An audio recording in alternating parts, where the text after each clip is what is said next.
What's up, guys? Today we're going to be breaking down, discussing, comparing Usopp leaving the crew in Water 7 and Sanji leaving the crew in Whole Cake Island.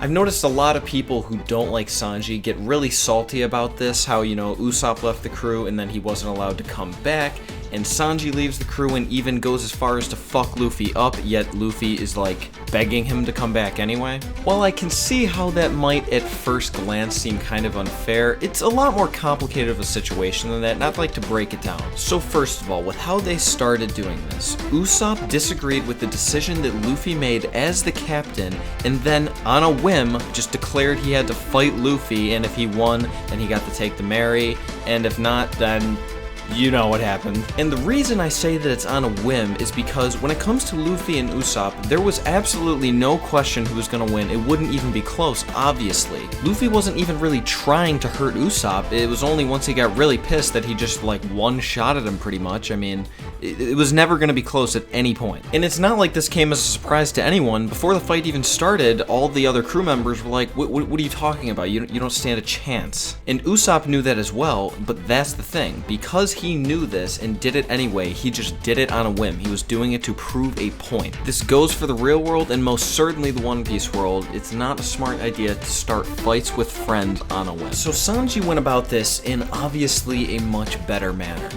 Especially since he didn't want to do this, he wasn't really given an option or anything. Sanji and 3 other crew members were captured inside of Capone's body where they could do nothing or were completely at his mercy. Not just was Sanji threatened with them killing the entire Straw Hat crew, but they actually had 3 hostages right there.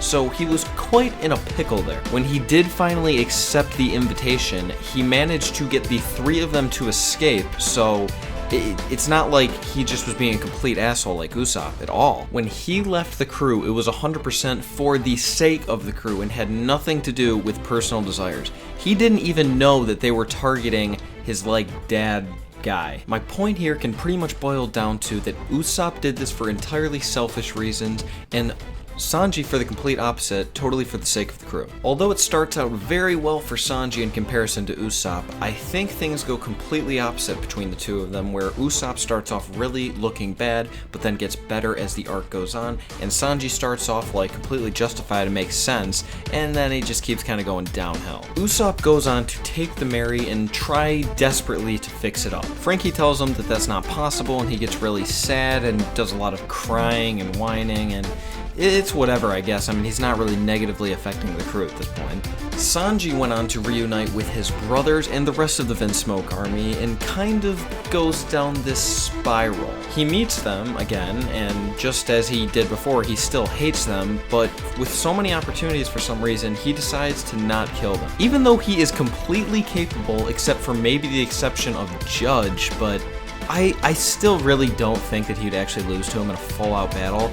I don't even really know if it'd be that close. I don't think Sanji was trying very hard in their little skirmish. But yeah, pretty much as usual, he just acts like a little bitch when anything emotionally difficult comes up, and he just kind of goes along for the ride. Reiju puts the fake cuffs on him, and they tell him that they're going to kill his old guy if he tries anything, so he pretty much becomes a shell of his former self. Usopp then gets captured and set on the train for Enies lobby, and this is where things really start turning up for him. Despite Sanji acting like he had no idea who Usopp even was, when Franky and Sanji were in a little bit of a bind, Usopp shows up under the alias Soge King and helps them. Meanwhile, Sanji completely wipes the floor with Luffy while he's not even defending himself. In fact, he was supposedly not even using haki to soften the blow, and Sanji was going all out, using moves we've never seen, using his fire abilities to the highest extent of all time. I mean, it was pretty rough, to say the least. And I think the biggest problem here really with this going on is that Sanji should have known better. He should have known that doing whatever he thought he was doing with Luffy would be to no avail. It would have absolutely no effect or get him to do what he's trying to get him to. This is obviously a very similar situation to the Water 7 arc where Robin left and, she's like, yeah, I gotta do this to sacrifice myself for the crew. It's for their sake. And Luffy's just like, no, like that's just not happening. Sanji was also a part of this, just like the rest of the crew, who had the exact same mentality as Luffy. So there's just really no excuse for Sanji to have done this when he knew what was going to happen. But after he, for a very short period of time, knocks Luffy out, Luffy gets back up, delivers one of the best speeches in the entire series, and then Sanji kind of saves himself. I think the way that Sanji reacted to this really makes things so much more acceptable.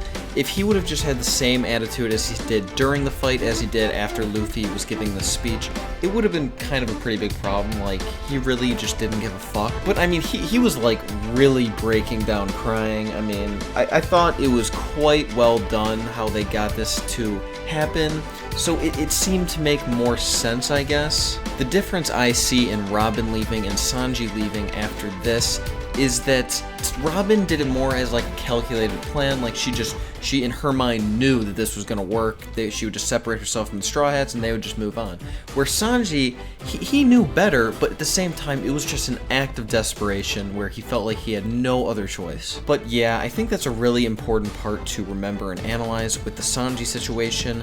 I don't think he would be even slightly redeemable after this if it wasn't for that fact. But Usopp goes on to stand with the Straw Hats against the world government, even though he technically is under the alias Soge King, and the only person on the crew that doesn't know it's Usopp is Luffy. But, well, and I guess Chopper too, but that didn't really matter anyway. I mean, if Chopper would have known, it would have been the same. But if Luffy would have known it was Usopp, he might have been like, yeah, no, you can't really be here. I don't really know, but whatever. I think that's okay is what I'm saying. I don't think he was given much of a choice on that. He even goes as far as to burn the world government flag, which is like one of the most important statements that was ever made in One Piece. And he's like been a coward up until this point, so that was pretty good of him. He also goes and fights extremely difficult battles in Enies Lobby with his life on the line the entire time, extremely high stress situation, and just does an overall very good job. All is eventually said and done, they return back to Water 7, and this is where the two characters then kind of come back to the crew. This is also a very important point that I think that Usopp did not necessarily do horribly, but Sanji did a little bit better. Sanji returned to the place that Luffy said he would be waiting with some shitty food or whatever, but Luffy eats it, and then Sanji sits down and explains the reasonings for why he cannot come back to the crew. One of them, importantly, being that he struck his cap. What I think is good here is then that Luffy is like, okay, no, stop being an idiot, and then Sanji's like, okay, sure. It wasn't like Robin, where it was just like, come back to the crew, no. Come back to the crew, no. Come back to the crew, I can't. Like, it was just, I can't do it, no, stop being stupid, okay. And it was over. They didn't go home or anything. Sanji said he still had to help his family, but that wasn't really too much of a problem anyway for Luffy, since Luffy was trying to take down Big Mom. Usopp, on the other hand, I did not like his strategy as much. He, yes, participated very much in Enies Lobby, was instrumental in saving Robin, but he still did an unforgivable thing to Luffy and the rest of the crew, really just complete disrespect, and he thought that just because he helped out, it was just gonna be like, yeah, he's back on the crew. Zoro really hit the nail on the head where he said, if Usopp does not come back here, crying pretty much, just begging to come back, then fuck him, we just have to get out of here. And initially, Usopp does exactly what Zoro was pretty much expecting. He just comes back and is like, alright, yeah, let's go. We did it, guys. It's only after they're sailing away without him, completely ignoring his yells, that he breaks down and apologizes. And that's really the big thing here, I think.